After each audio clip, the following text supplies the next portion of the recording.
Sápia, para aquilo que nós nos apercebemos, dá-nos um alerta anterior, jogando com os dados todos que colocamos. Isso é fantástico. Também a partilha, o trabalho colaborativo que é feito entre os diferentes docentes, por exemplo, é muito importante para eles perceberem que, se calhar, uma estratégia que é idealizada para uma escola dentro do agrupamento poderá ser melhor para outra escola que está a ter outro tipo de problemáticas.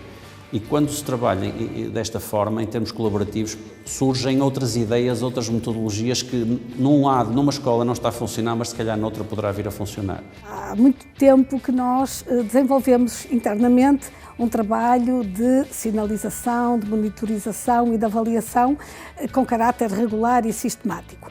Não dispomos dos meios que a plataforma Sápia nos pode proporcionar. Portanto, quando nos foi apresentada a plataforma, suscitou desde logo o entusiasmo pela facilidade e rapidez de obtenção de gráficos e até de indicadores, alguns diferentes daqueles que nós já calculávamos. Há referenciais que nós sabemos e que o Sápia também nos ajuda a trabalhar, que são os fatores também contextuais que contribuem para a agudização de fatores que já lá estavam. A ferramenta pareceu-nos suficientemente focada para elencar um conjunto de indicadores significativos e pareceu-nos uma ferramenta que, de uma forma estruturada, nos poderia eventualmente dar relatórios ou indicadores em tempo real significativos que nos permitissem também ter uma atuação atempada, eventualmente precoce. A diferença é cruzá-los, dar-lhes o tal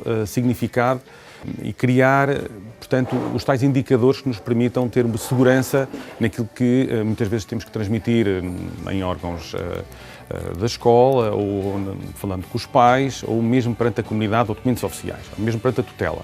O Sápia está perfeitamente enquadrado nesta prioridade que nós temos em, desejavelmente, termos um sucesso pleno. E o Sápia, ao sinalizarmos situações que nos possam escapar, vem cruzar-se exatamente com aquelas prioridades que elencamos no projeto educativo e que uma outra instituição que já temos, como lhe disse, o Observatório da Comunidade Educativa pode ser um desses, e é, com certeza, um desses instrumentos.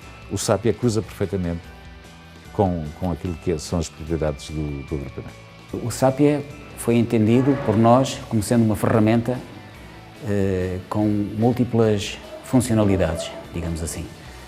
Não apenas na definição do perfil de risco dos nossos alunos.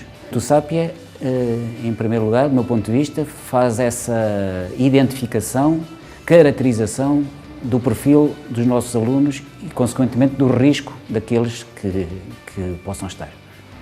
E, portanto, com base nesse perfil, encontrarmos caminhos, encontrarmos ferramentas, encontrarmos soluções que possam ajudar, não é a escola, é ajudar o aluno. São as pistas que o Sápia nos dá para a intervenção, para as áreas que devem ser intervencionadas, ainda nos garante depois toda a monitorização do trabalho que está a ser feito. Portanto, é juntar a ciência claramente àquilo que é a intervenção que as escolas já vêm fazendo e até a oportunidade de analisarmos que outras intervenções é que não estamos a fazer e que são necessárias.